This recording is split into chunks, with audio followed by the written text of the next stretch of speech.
175కి ఈ స్ట్రెంత్ తీసుకురావాలని నేను మిమ్మల్ని హృదయపూర్వకంగా కోరుతున్నాను. దానికి ముఖ్యంగా ఉపాధ్యాయులకు మంచిగా తోడ్పాటును ఇవ్వాలంటే అంగన్వాడీ వాళ్ళు, విద్యార్థులు, తల్లిదండ్రులు. ఏమ్మా ఒకసారి ఆలోచించండి, ఇంగ్లీష్ మీడియంలో వీళ్ళకి పాఠాలు చెప్పే కెపాసిటీ ఈ టీచర్లకు లేదా? ఎందుకు అనవసరంగా ప్రైవేట్ స్కూళ్ళకి పంపిస్తున్నారు?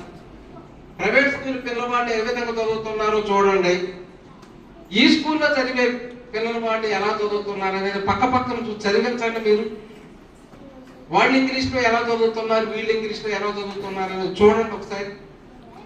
ఎందుకు అనవసరంగా డబ్బులు వేస్ట్ చేసుకుంటారు?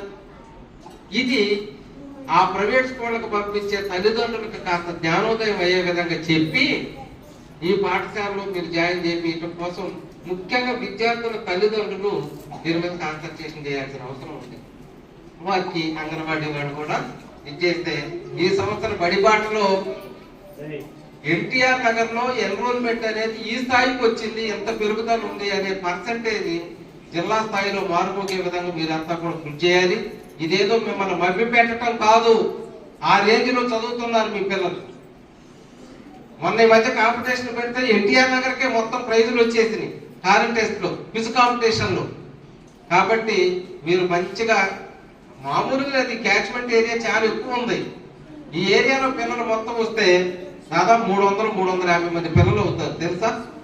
కాబట్టి మీరు అంతా కూడా కాన్సన్ట్రేషన్ చేయండి. పిల్లలు మీరు కూడా మీ పక్కన ఎవరైనా ప్రైవేట్ స్కూల్కి వెళ్తా ఉంటే, ఒరే ప్రైవేట్ స్కూల్ అవసరం లేదురా, మీకంటే మా స్కూల్ ఇంకా బాగా నడుస్తుంది అని కాస్త వాళ్ళకి చెప్పి చక్కగా యూనిఫామ్ ఇస్తున్నారు కదా, quality MDM, quality mid day meal పెడుతున్నారు, బుక్స్ ఇస్తున్నారు, నోట్స్లు ఇస్తున్నారు. వాళ్ళు ఇంకా మంచిగా చదువుతూ ఉంటే రకరకాల ప్రైజ్ మనీ ఇస్తున్నారు.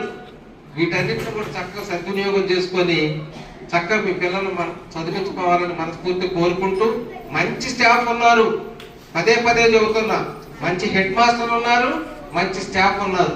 వాళ్ళని పూర్తి స్థాయిలో వినియోగించుకొని ఈ స్ట్రెంత్ ని పెంచాలని ముఖ్యంగా మీ అందరికీ కూడా తెలియజేస్తూ, ఈ అవకాశం ఇచ్చినటువంటి సభాధ్యక్షులకు ధన్యవాదాలు తెలియజేస్తూ ముగిస్తున్నాను. Thank you.